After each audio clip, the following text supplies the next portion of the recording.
North Pole to visit Santa Claus, I found an interesting animal walking in the deep snow.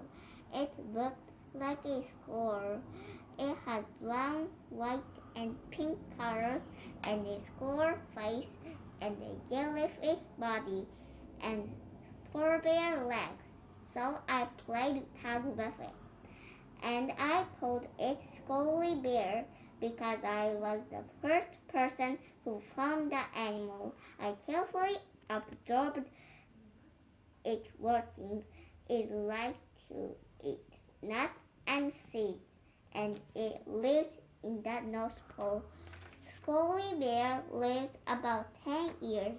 When I first saw Squirrely Bear, I thought it was a little scary because it was so big.